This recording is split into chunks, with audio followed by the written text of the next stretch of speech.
Again, hello. My name is Adam Hartwell, and welcome to the presentation about Attainable, the Able Savings Plan here in Massachusetts.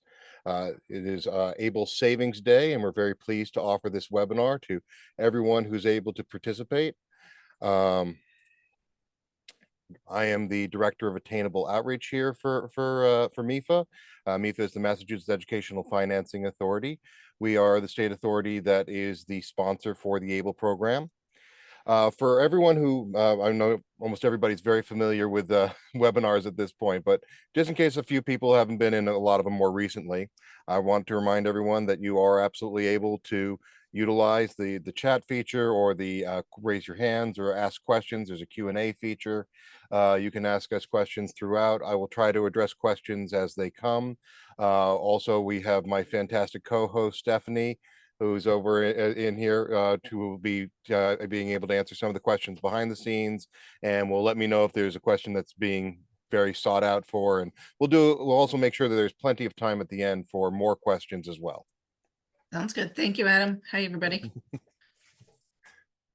All right. So MEFA is the Massachusetts Educational Financing Authority. We are a state authority that was created in 1982 to help families plan, save, and pay for college and reach financial goals. One of the things that we are most well known for is for administering and advising about 529 plans and college savings in general. The Stephen Beck Jr. Achieving a Better Life Experience, or ABLE Act, amended the federal tax code in 2014 to add Section 529A. Again, a lot of people are very familiar with 529 college savings account, which are accounts that allow you to save for qualified education expenses. And that's sort of, in a lot of ways, the bones on which this program was created. Section 529A allows you to save for qualified disability expenses in an investment account.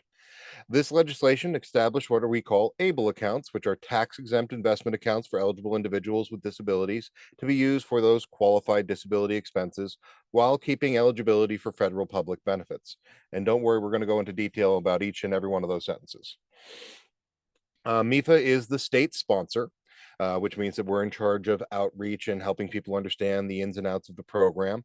Fidelity is the program manager. That's actually sort of a key set of words for a lot of people who are in human services, because whenever I refer to a program manager, or if you see program manager mentioned in the documentation about ABLE, we are talking about Fidelity Investments. So we're not talking about an individual's residential program manager, their vocational program manager, because program manager is a term that's often utilized in this space. So for the purposes of all this program manager is Fidelity Investments, who is managing how the money is being invested and what have you. There are 49 active ABLE programs in the United States of America. In Massachusetts, accounts from the ABLE Act are called the Attainable Savings Accounts. One of the ways that this was set up is that every state has to follow certain guidelines for all ABLE accounts, but there are some leeway that each state gets to do as well.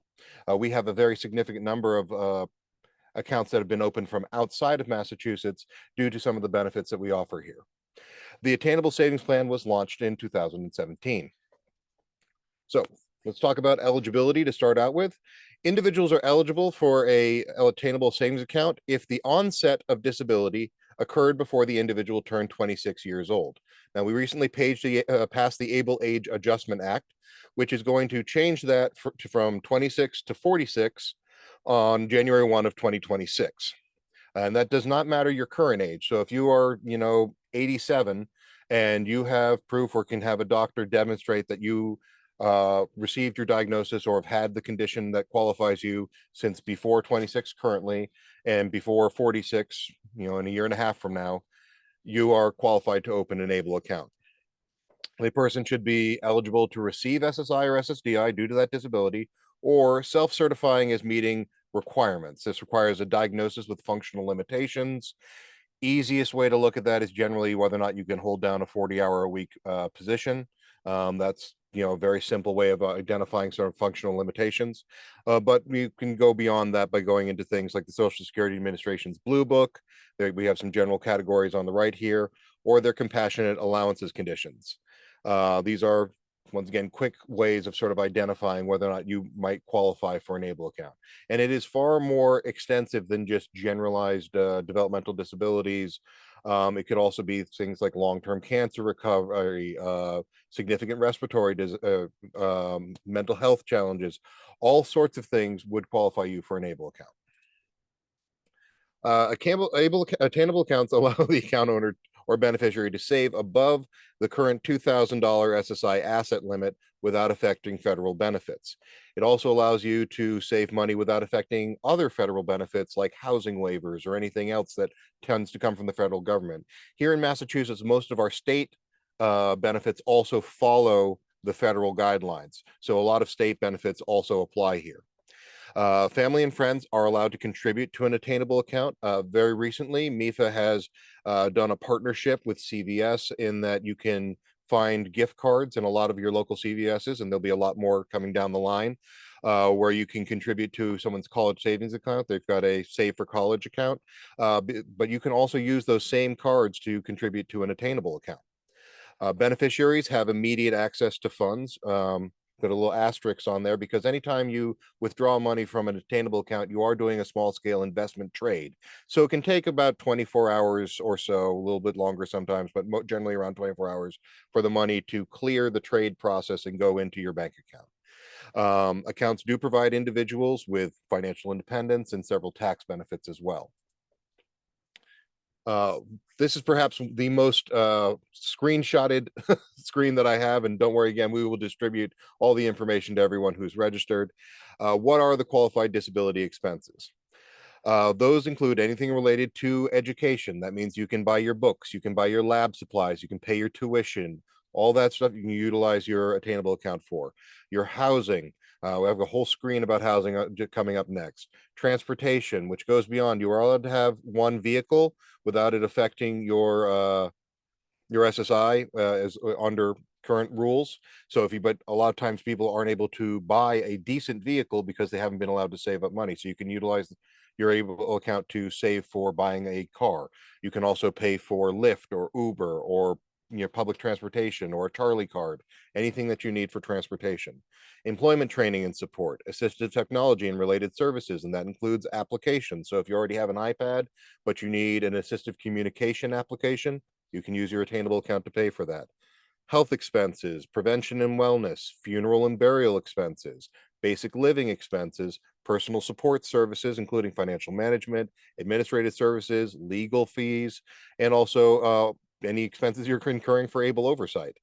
Among those basic living expenses is food. We got this clarification a couple of years ago that anything food is a qualified disability expense. That means groceries, that means delivery, that means restaurant meals, that means McDonald's, takeout, whatever. You can utilize, Uber Eats, you can use your Attainable account to pay for anything you need in order to make sure people are getting fed. Housing expenses for an ABLE account are similar to the household costs for in-kind support and maintenance, but also just general housing expenses as well. So you can utilize your ABLE account to pay for your mortgage or your house down payment, including the property insurance required by the mortgage holder. You can pay for your first last security for getting a new apartment or your rent in general at your apartment. You can use it to pay for your real property taxes. Real property taxes are for things that are established on the property that aren't going to move with you, like buildings. This isn't your personal property, like your television or your bed or something. You can also use it for paying for heating, for fuel, for gas and electricity. You can pay it for water and sewer, and you can pay for garbage removal. All those things you can utilize your Attainable account to cover. Now, a large range of folk can open Attainable accounts. The number one, of course, should always be the individual with the disability themselves can open the account for themselves. If they have other people in their lives who are assisting or in charge of their financial management, people who can open Attainable accounts include the person with their power of attorney, their legal guardian, their spouse, their parent, their sibling, a grandparent, or their rep payee, which is something relatively new. That wasn't true a couple years ago, but we got that into the line as well. This is a hierarchy. So if a grandparent wants the job and the rep payee wants the job, the grandparent gets it. Rep payee prior to this was a purely Social Security Administration designation. It was only for your SSI. So this is an expansion of their abilities for this specific purpose. You should always consider that the designated beneficiary is the owner of the account. It's a unique feature of this account that the owner of the account and the person with signature authority, that's the person who has the ability to put money in and out of the account, can be different people or they can be the same person. But generally speaking, this is the list of people who can open the accounts. I will note for people who it's not a challenge for them, there is a significant less paperwork requirement for parents versus guardians. And that seems to be a hiccup point for a lot of people when they're setting up these accounts. So if you fill it out as a parent, you're going to have an easier time getting it through the system than if you're also needing to prove your legal guardianship. So that's something just to be aware of when you're setting up this account on behalf of a child. Contribution limits have increased in 2024. In fact, those limits have increased almost every year that these accounts have been in existence, which has been wonderful to watch. So currently in 2024, the total contribution limit cannot exceed $18,000 per year. That is if the individual, the account owner is not employed. If they are employed, they can contribute up to the lesser of their gross income or the federal poverty limit per year on top of that. So if someone is earning $10,000 a year, you can add an additional $10,000. So it'd be $28,000 per year that can go into the account. This is in addition, not instead of.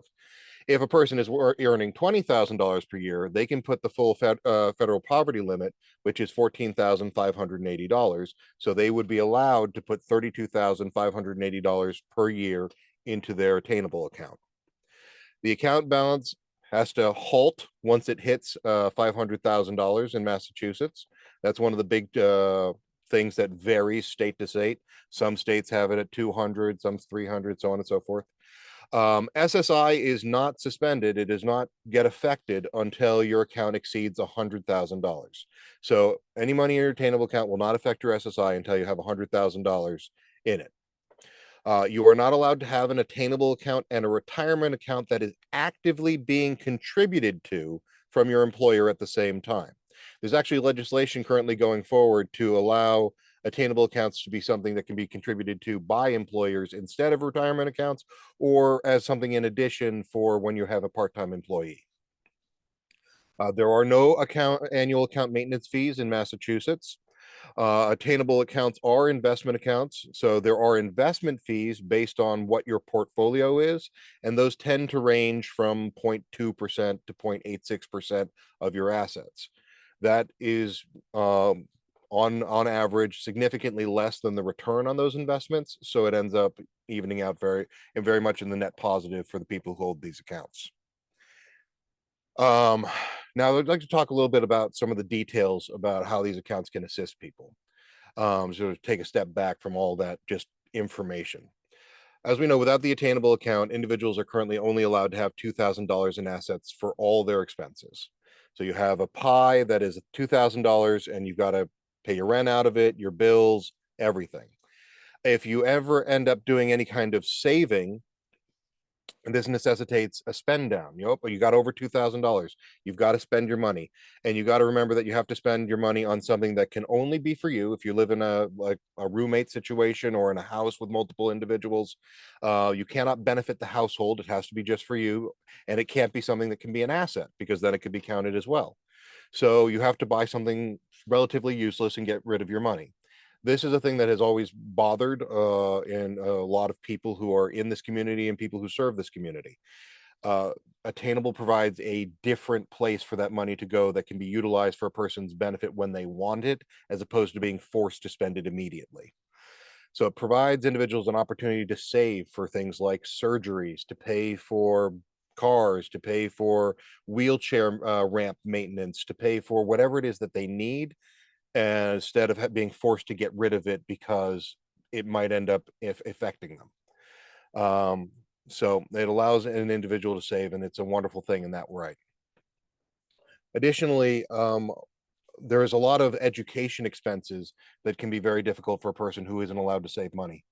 Again, you can use your Attainable account for education. So you can use it for tuition, textbooks, assistive technology, one-on-one assistance. When you're in college, the big difference between college and high school, particularly for individuals with disabilities who are trying to be successful in that environment, is there's a massive cultural shift. In high school, almost all of your assistance is teacher initiated. The teacher says, "Oh, you need this, let's find it." When you get to the college environment, you need to go to the disability services office and request things that you need, and then often takes what they tell you and then bring it to your professors. And you can often sort of get the supports you need, and a lot of them need to be paid for. So again, this is a place where Attainable can be a very great support to an individual. So it can provide those opportunities for education equity. Finally, due to the limitations on asset and income when it comes to SSI, we have a large percentage of individuals with disabilities who are on a sort of enforced work limit. I can only work 20 hours a week because if I don't, I'm going to have too much money and then I'm going to lose my benefits and that might make me lose my housing waiver, so on and so forth. There are multiple ways where Attainable can assist. First off, again, because you can save money for things you need.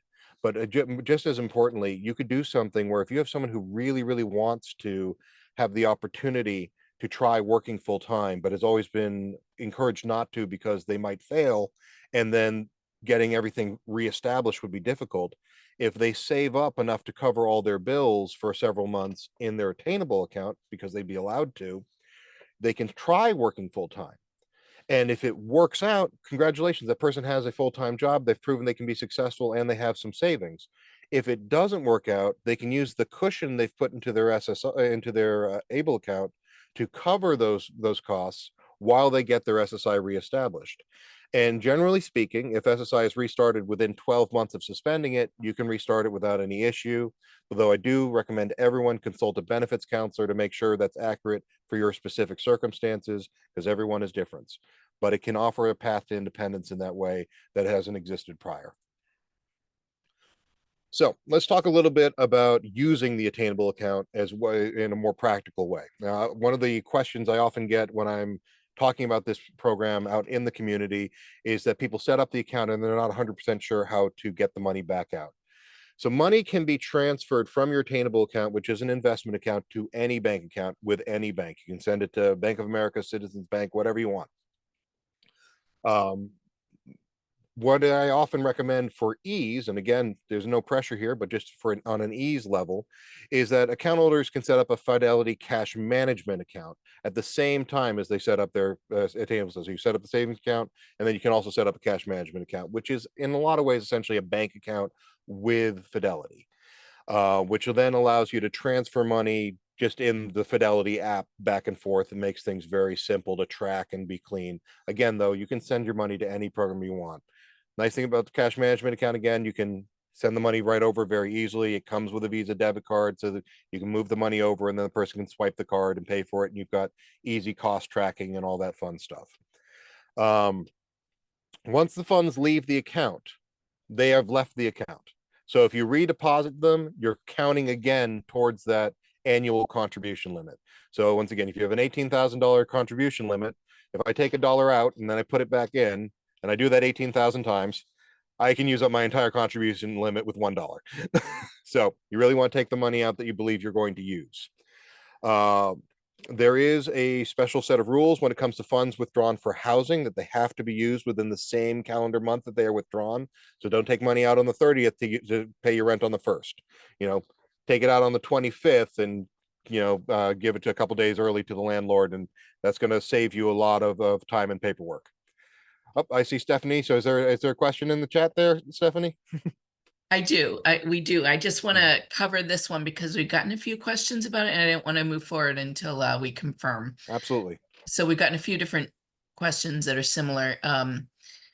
So can you just confirm that the $100,000 limit applies to SSDI recipients, not just SSI recipients? The SSDI doesn't have those limits. So this would be really an SSI statement. I'm sorry, I may have just sort of spun those things as I was going quickly. But yeah, it's about SSI will not be affected until you have $100,000 in the account. Okay, great. We do have a bunch of questions, but I'll let you continue and then we can stop for a minute when you're ready. All right. Well, how about I'll finish this page and then we'll dive into. I'll stop the share for a moment. We'll dive into those questions. Sounds good. Thank All you. right. Thank you. Appreciate it. So again, funds removed for housing have to be used in the same calendar month they are withdrawn. Because withdrawals from an attainable account are an investment trade, I said this earlier, but I'm going to say it again. You should make sure you allow time for the funds to get deposited. Again, it's generally about 24 hours. Particularly if you go to an outside bank, it's really going to be about how long that bank takes to process it. So that can be 5 business days for some banks. So be aware of that, and like maybe do some testing before you set up whatever scheduling you want for making withdrawals. A question I received a couple times in previous webinars, so I put directly in here, is bonds cannot be directly rolled over into an ABLE account. You do need to cash them out, pay whatever associated fees and what have you, and then you can put them into an attainable account afterwards. All right, so we're going to pause this share for a moment and get into the questions. All right. Right. Okay. So a little bit more on the SSDI. What are the advantages of an ABLE account for an adult disabled child on SSDI, not on SSI? Parent is retired, so child is at SSDAC. Right. Again, there's a lot of individual nuance there. The main one that I would say is these are a investment account, so there's a return. So in addition to being able to save money in a protected source that is tax advantaged, and we haven't gotten to the tax advantage screen yet, but we'll go into that as well. But because there is a return, it is wonderful for long-term savings, just as much as it is for active use for short-term spending. So my quick and dirty math version that I do for a lot of folk is, if I put $100 a month for 20 years, and I stick it under my mattress, that's $24,000. If I get like a 6% return, which again, I'm not going to guarantee any returns in the market, but historically that's somewhere in the realm of what we can expect on like a moderate level of portfolio. That's going to be about $42,000 at the end of that same 20-year period. So there is a significant advantage as far as savings, and that growth, that extra $20,000 there. And once again, there's a screen on this, but we'll get to it, is income tax free. So there's no income tax on growth in the attainable account as long as the money in that account is utilized for those qualified disability expenses. So it can be a way to really set someone up for long-term success as far as paying for their needs. Excellent. And I think you're going to cover this in a little more detail, but we do have a couple questions. Can you transfer stocks from an account to the ABLE account? Or can you transfer from another 529 account? There was a few questions about transferring money, but I think you're going to cover that. So at the end of the day, it's one of those things that because you cannot transfer directly because it is a very specific type of account. So based on just sort of like the bonds thing, this is a question I really want to make sure we double check with Fidelity. I won't overstep my education on this one, but I am fairly certain you'd have to cash them out and then deposit what you wanted to into the attainable. same with a CD or anything like that. Exactly. Okay, great. Because we had a question about that. All right, let's do one more and then we'll keep going. We do have a few others, but just want to cover this one. Can ABLE subsidize rent while living with parents who are unable to pay the rent? Okay, so what we're talking about here is the in-kind support and maintenance, which is we all know that particular subset of words when it comes to SSI and all that fun stuff, which essentially is that SSI can get reduced by a certain amount if it is shown that an individual is living with their parents but not contributing equally, essentially, because it is thought that you are benefiting by living with your family and therefore you do not need as much benefit from the state. I cannot ABLE doesn't give you money. It is not a benefit program in and of itself. It is a place where you can save money from your own accounts or from your benefits as needed. So you can utilize ABLE to establish a paper trail to demonstrate that an individual is contributing to the household funds. So if there is money going into the Able account and you then take the money out to pay, and I would highly suggest, based on some of the examples that I've seen from discussions with the Social Security Administration and the Treasury Office, that you should not do the thing where you like ask for a check and say, write on it, this is for a third of the rent, a third of the thing. You should actually have them write individual amounts to each of the bills that they're contributing to, have them pay them directly. So pay 25 out of the $75 towards the heat bill or whatever it is out of their account directly to the company. So you have a direct line of bill pay.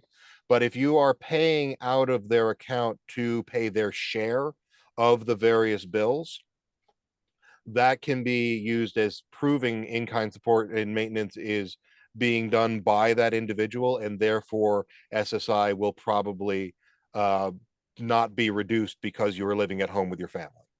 I think that's what you're going for, so I'm going to do my best with it. Yeah, sounds good. Well, I know you have a lot more to cover, so why Yep. don't I let you keep going and I'll try to answer some questions behind the scene. We'll stop again. Yep, happy to do it. Thank you.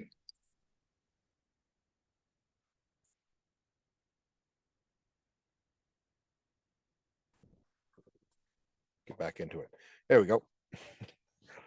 All right.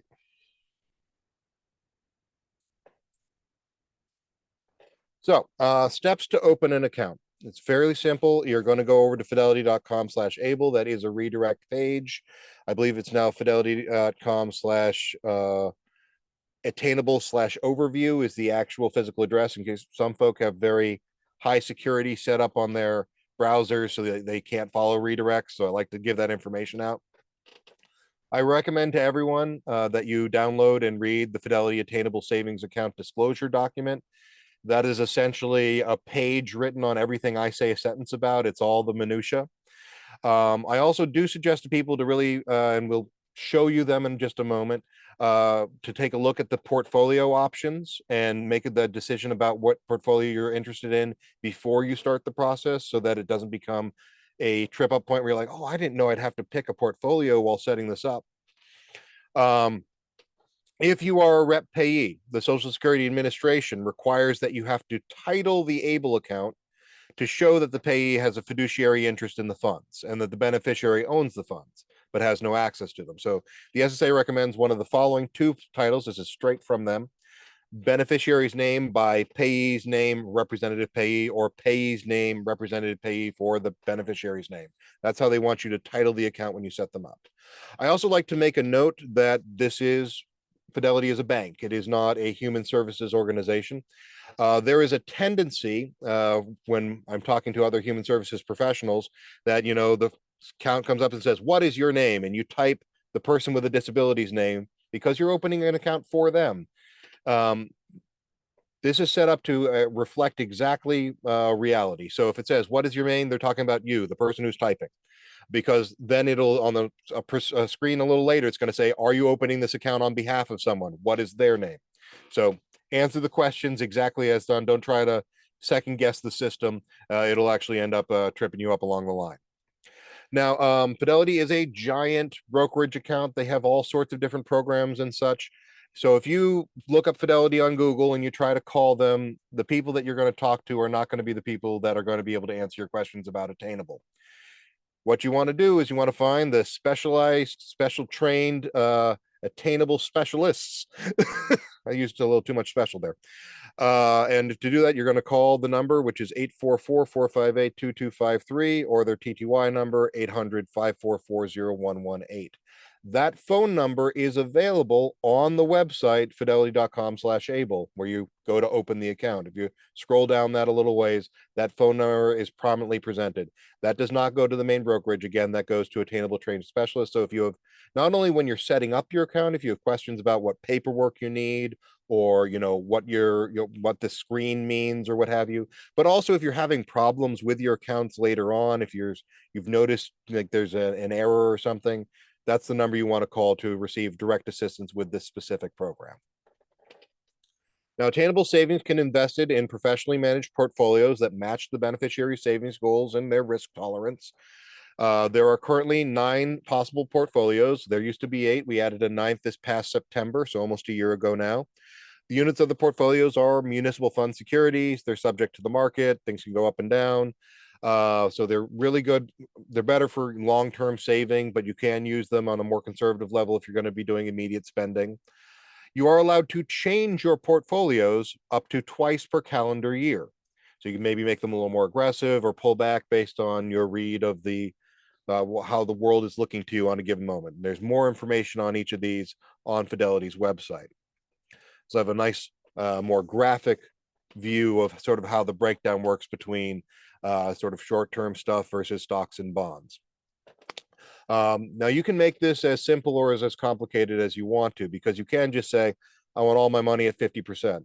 But you can also break down your portfolio among these. So you can say, I want 10% in the Able multi-asset index. I want 20% at 60%. I want 50% at 20%, and I want 10% in the money market portfolio. So you can break up your account however you want amongst these options.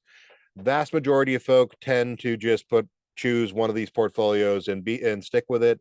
And a lot of folk like sort of that middle column there of moderate to, balanced for as far as what they want to prove, especially if they're not someone who's very active in the stock market.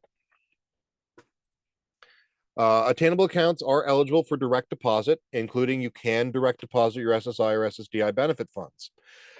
If you are direct depositing your paycheck, it has to stay under the initial 18,000. So even though it's because you're working that you can add that other 14,580, you can't direct deposit it out of your paycheck. Don't ask me why. Talk to the IRS about it. It's beyond my pay grade. So if you want to put more than 18,000 from your paychecks into your Able account, after you hit the 18,000, you're going to have to start cashing your paycheck and then putting it in manually. You are allowed to split a paycheck to multiple sources. I believe Department of Labor Standards certainly says that you're allowed to go up to 5.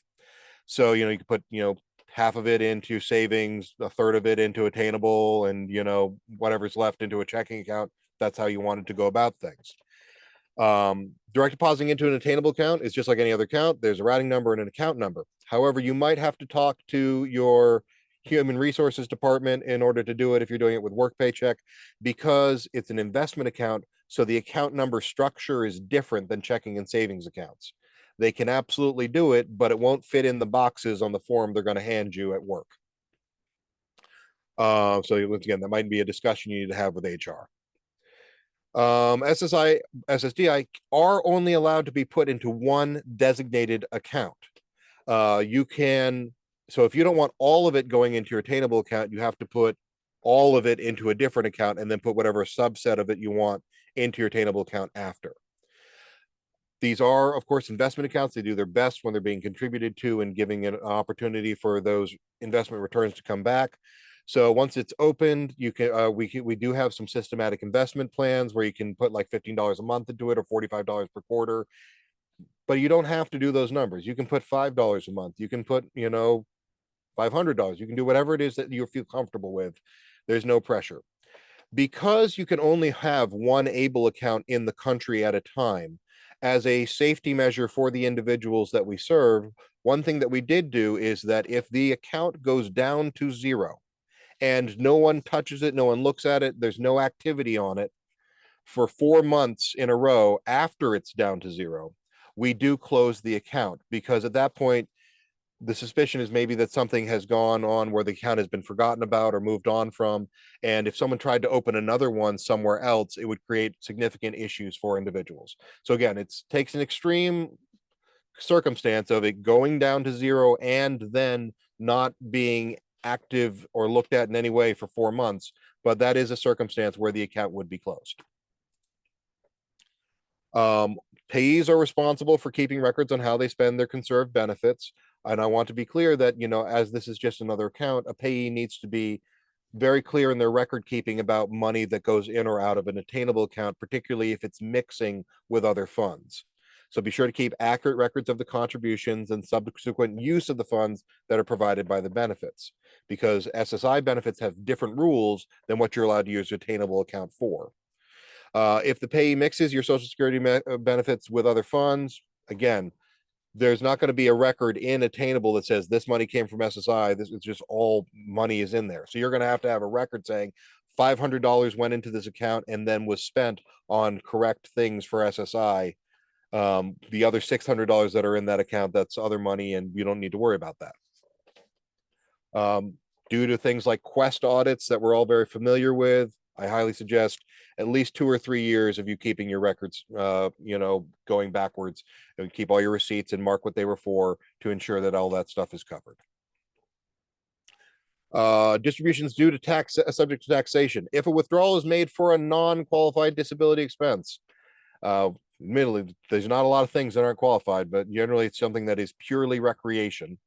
The account owner might be subject to both regular income taxes if they spent the money, if it was the growth on the investment that they spent on that, and there might be a 10% penalty on the earnings before the tax advantages on this account that were for a specific purpose and you didn't use them for that purpose. There are only 2 circumstances in which a non-qualified distribution is not subject to that federal penalty tax, which are if they're made, distributions made on or after the death of the designated beneficiary to the estate or heir or legatee of the designated beneficiary, or if essentially you're paying back the government for whatever they, for giving you too much. So here are some of the tax advantages. The Able Financial Planning Act provided the beneficiary is the same on both accounts, or one beneficiary is the family member of another. It is allowable to transfer funds from a 529 college savings plan into an Able account without incurring any tax or penalties. That is only up to the contribution limit. So again, if the person's not working, 18,000, if they are working, 32,500, that's the maximum amount that you can, this money counts as part of your contribution to the account. That program is due to end the ability to roll over on January 1 of 2026. There is legislation currently active to extend that program. It has not passed yet. If that's something that you're passionate about, please contact your legislature. There is a savers credit. Able account owners who meet certain criteria can receive a savers credit on their federal taxes. Individuals need to be age 18 or older, not full-time students, and not claimed as a dependent on a person's tax return. As long as withdrawals are spent on those qualified disability expenses, the growth on the account is income tax free. So again, when we were in our earlier example, I mentioned this, that extra $10,000-$20,000 from the investment growth has no income tax on it. So this is a just sort of a thing about third-party access, which can be very useful to a lot of people when we're talking about realistic usage of the accounts. The person with signature authority, whoever that is, the individual themselves, their parent, their guardian, whomever, can give another individual access to the Attainable account. That could be the individual, that could be, because you can only have one person with signature authority, that might be the other parent, that might be a residential program manager. If the COO of the agency is the person with signature authority, there are areas where this can be very good for practical use of the account. That could also include a registered investment advisor, etc. This is called granting third-party access. There is a level of access. You can even just give them the ability to see how much money is in the account, or you can go all the way up to letting them be able to do withdrawals. To do that, you're going to fill out an account authority form that you can download from fidelity.com. You're going to view the access levels and you determine what you want to do. You fill out the form, you sign it, and you can send it in to Fidelity. That exact same form is how you remove that access. So if you want to, I gave it to this person, but that person is being promoted, they're not going to be in that role anymore. I need the exact same form in to take that access away from that person. You need to provide that written notification to the program manager. Again, program manager in this instance being Fidelity Investments, of any changes to third-party access. Please be very, very, very careful and mindful when considering doing this, because you are giving access to somebody's bank account, essentially. So it should not be done lightly. This is my morbid screen. I apologize for it in advance. The beneficiary person with signature authority can assign a successor beneficiary in the event of the death. They will receive the account balance in their own Attainable account after all account actions have been completed. They can also assign someone to receive the funds as part of that individual's estate in the event of their death, who will receive the account balance after all account actions have been completed. The funds will need to be removed from the ABLE account if that happens before being received, because that person wouldn't have an ABLE account. What happens when a person with a ABLE account passes is, after the death of the beneficiary, the account is restricted for 12 months. It's essentially frozen. Um, with the exception of, you can pay any currently outstanding qualified disability expenses. So medical bills from their final stay in the hospital, funeral and burial expenses, any outstanding, things that they were paying for that were qualified disability expenses, all, the last semester at college that they were in the middle of, whatever it is, you can pay those out during that 12 months. After that is done, Medicaid is also allowed to try to recapture from any state wherein the beneficiary has lived. Now, what I can tell you is that we don't have a lot of examples of Medicaid actually doing this. And there are people that I trust that I've spoken to who've done a deep legal reading of the act, and they essentially said that, generally speaking, the account's going to still, after all of that has been done, after all the funeral, burial, medical expenses, the account would still need to have more than $25,000 in it for Medicaid to even bother trying to be paid back for some of the medical care that they've been providing. So it is a concern for a lot of families that language exists, but I feel like it is a much less of a danger than many feel upon first reading. If you need more information about ABLE, and I always encourage people to get more information, you can always go to mefa.org/attainable. It's a wonderful organization with a nice guy with a beard who will show up and talk to just about anybody that you want to. You can also go to the ABLE National Resource Center, because this is, of course, a federal initiative. So we have lots of great information coming out constantly from the IRS, the Social Security Administration, and in general, all the state treasurers meet regularly to talk about how this program should proceed. You can, of course, go to Fidelity and talk to them about their specific program. The Social Security Administration is not our adversary in this. They are on our side. They like not having to chase people down for spend downs and such. So they have their own spotlight on ABLE, among other things. And we also have our own email list where we let you know about things like the ABLE Age Adjustment Act, when we added rep payees, and so on and forth, any significant things that might be coming up or events that might be coming up. For instance, we will be hosting a staff-oriented training conference in November to hopefully build more information both about ABLE, but also about special needs trusts and SSI and SSDI usage in general, and so on and so forth, just to try and increase the general knowledge base of everyone who might benefit from expanding that information into the people they serve. We're also available all over social media, and we'd love to see you are out and interacting with us. With all that being said, please, we're going to go through the questions in the Q&A, but you can also reach out to me. I'll be the one answering if you go to attainable@mefa.org, or you can call us at 800-449-MEFA, that's 6332. My name is Adam Hartwell. You can find me in the list as well. All right, with that being, I'm going to stop the share of the screen here and take all the questions that I'm sure have built up while I was chatting. All right, great job, Adam. Well, I can read you a few if you want, and then if sure. there's a couple that are personal that I might want to have you type out later, but let me read you a few and clear out some of them. Some good ones here. Can you just clarify that the $100,000 limit would not undercut SSDI? It is my understanding that it would not undercut SSDI because of the benefits of the ABLE account. It should be considered, just like you don't actually have to declare ABLE funds on a FAFSA. You don't have to declare it on a what is CSS profile or any of those things, because they are separate from a lot of the things that need to be declared. Once again, it doesn't affect SSI, it doesn't affect anything that's coming from the Social Security Administration. The idea of these accounts when they were established is that living with a disability costs more money. And so because of accessibility, inclusivity, and need for access and assistance.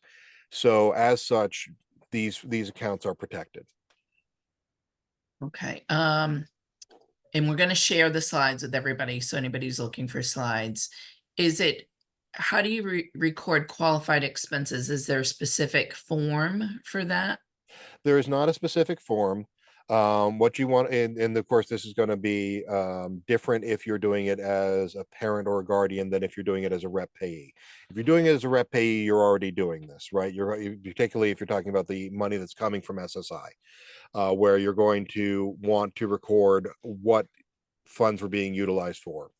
Whatever system works best for you that you feel that you can cohesively um, demonstrate to others. So I would keep all my receipts. I would probably mark on the receipts what they were for.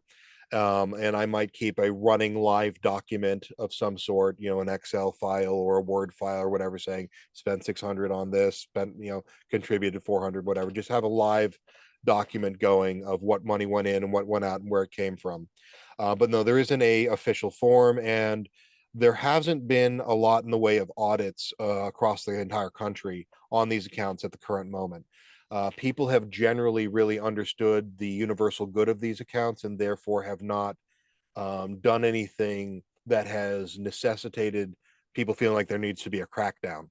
So Okay. we have a lot of grace currently, and I'm hoping that that continues. So, still more questions about SSI and SSDI funds. How can they be deposited into the account? One of two ways. You can either, if you make your attainable account the designated account for SSI, which was one of the things where if you're a rep or not, if you're receiving SSI funds, you need to have a designated account. They can go directly into it. You just need to make sure that you're keeping a really clear record of $600 of SSI went in there and $300 of personal funds went in there, so that you know how much SSI money is um in the attainable account, because you need to make sure that the ins and outs of that meet the guidelines for rep pay such. But the other way is that you can, if you're receiving it in a designated like checking account from any bank you want, you can transfer it into your investment account both directions, right? So you can transfer it directly in there from, all right, I took $900 from SSI into my checking account. I'm going to take $600 and move it to my attainable account for my bills, and the other $300 is going to be for general spending. So you can do it either direction.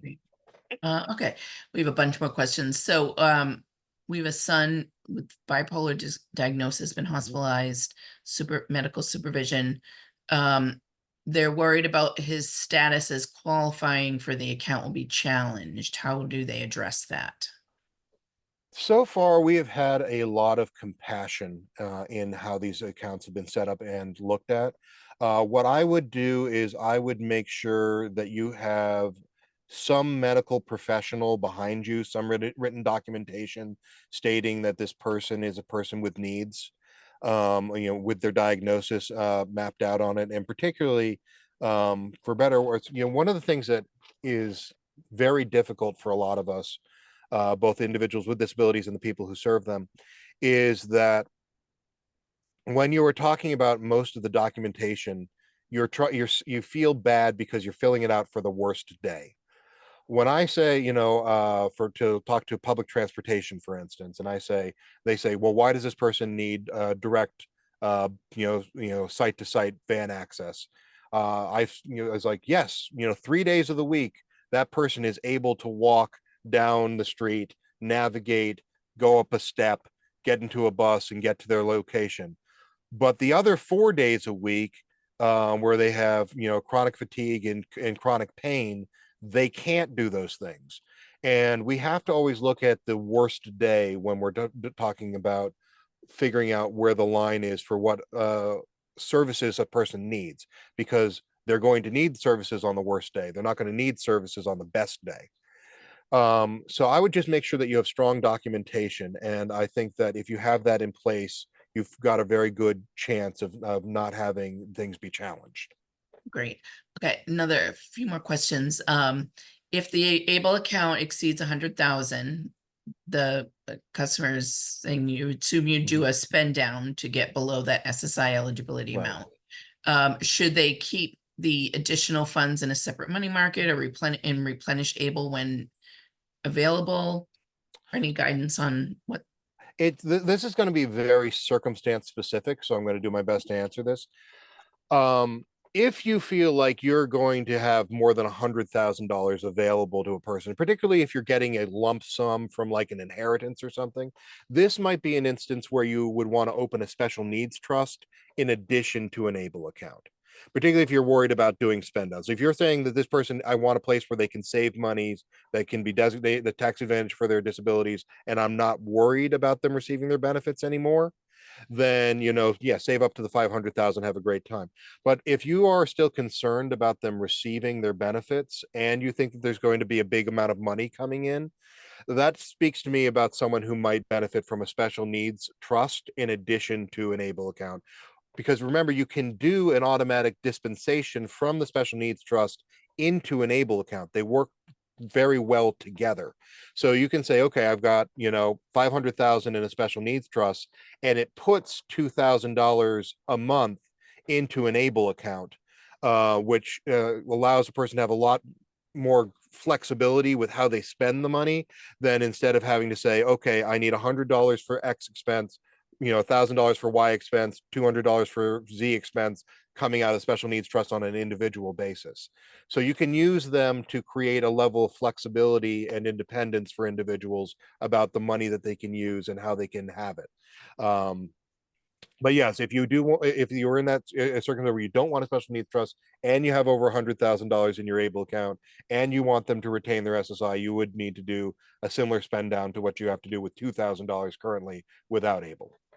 Great. Can an adult sibling transfer from her 529 account to an able account for a disabled sibling where they are the trustee of the able account is a different sibling, not the one that's transferring the funds? I'm sorry, can you give me just one moment? I've got a little technical thing here. One sec.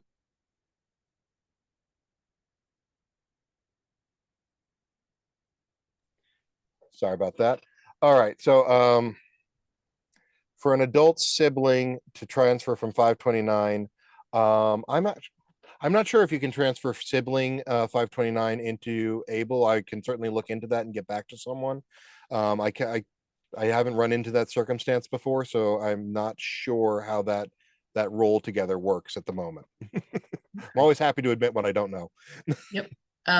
So customer, they currently have a able account for their son and the cash account in the parent's name. Do they Mhm. need to open another cash account in the son's name for SSI and then transfer it into the able account? Or can they use their own cash management account for SSI? All right, so you have a able account for your son. You have a cash management account in your own name. So much like if you you and your son are different people. So yeah, yes, if you wanted to be able to directly transfer money utilizing, account to account in like the Fidelity app, then he would need an account, or you could have a joint account with him in order to do that. He could certainly send you money, just like I can send Stephanie money. We're two different people, and I can send you money to your bank. But it would be that type of thing where you'd be essentially you are distinct individuals. So, but if you want to have the ease and tracking of using a cash management account in that system, you'd probably want to open one for that for the individual. Yeah. Okay, great. And so if you're making contributions to an account, this person lives in South Carolina and the designated beneficiary is a 3-year-old living in Georgia, which state regs do they need to follow? Just, it's basically the, whatever the state is that they open up the able account in, Right. correct? You can Okay, open it because you're allowed to open an able account in any state. You can open it if you live in Massachusetts, you can open one in Iowa. If you live in South Carolina, you can open one in Pennsylvania. And yeah, essentially you're going to follow the accounts rules. great. Is it better or more advantageous to have an employer match their 5% to 401k from wages, or have the employer contribute the same amount into the able account? Because that's a personal That is individual going to decision. depend on your portfolio and a whole bunch of other Yeah, circumstances as well. Also, your 401k it has very different rules and advantages than an able account. So yeah. that's going to be very much about what you're hoping to do with the account and what you want to get out of it. probably talk to their financial Yeah. planner. Yeah. This If is the a sit down with your financial advisor. Exactly. If the beneficiary is working, can a parent contribute up to the maximum allowable amount, regardless of the beneficiary's income? If the beneficiary is working, the maximum allowable amount changes, but anybody can put the money, but they don't track where the money comes from. So if the person is earning 20,000 a year, and the $32,580 can go into the account. Where that $32,580 comes from does not matter too much. So can you come from the parents' company? Now you're going to have to, if if their money isn't going into Attainable and they're earning $20,000 a year and they're getting benefits, then you might be running against SSI limits on their checking account or savings account, wherever they're putting their paychecks otherwise. But yes, that does essentially the maximum doesn't, they aren't concerned with where it's coming from. Great.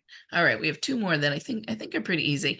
Um, Horseback riding lessons, horse lease expenses, do they qualify it as a valid educational expense? This is this and vacations and a couple other things are things that are in a very gray area, because at the end of the day, it's not about what you can justify or what I believe. It's what whoever your IRS auditor believes. Now, so I think that, generally speaking, I always err on the side of being conservative in my interpretation of legal language. If it's just this is a person who really likes horseback riding, then that would be harder for me to justify than if, like, I was in a therapeutic equestrian program. Yeah. So, again, I feel like there's a balance to be found there. Um, so that's sort of where, you want to be thinking about the line. I do like to remind folk, and this is a good opportunity to do this, that you still have the $2,000 beyond the $100,000 in your Attainable account. So if you are putting all your bill money into your Attainable account, then you have up to $2,000 in your checking or savings account, whatever, that can be used for your recreation spending, because you don't have to worry about your hitting your asset limit, because you're saving for your bills, because you put all your bill money. So, so you can save up in your checking account for your vacation, for your PS5, for whatever it is that you want, because you know that you got your bills covered in your Attainable account. Right, that's good. That's good advice. All right, one more, and I think this is the last one. Um, can I use my the Able account money to buy an apartment for my son, who is the owner of the Able account? Yeah, you can definitely, once again, you can buy first last security, mortgage, household, condo. You can buy housing with your Able account, particularly for the individual who's benefiting from it. That's specifically what it's for. Excellent. And then you can also pay for, again, their property taxes and for most of their household fees. Awesome. Great. Thanks, Adam. You've covered a ton and lots of details. We did have questions whether you're available for counseling, and I said absolutely. Email us or call us. The number's on the last slide, and we will send everybody a link to the recording and the slide deck, so you don't have to write down every note that we talked about. All of that will be in there. And thank you, Adam, for a great job and for providing this excellent information. Yeah. Thank you, everyone, for joining us. It's wonderful to have you. Please do take advantage of reaching out to us. I love to answer questions, and I look forward to speaking with you again in the future. And hopefully, we have further opportunities to talk about Able. Great. Thanks, Adam. All Have a right, good take day, care, everybody. everybody.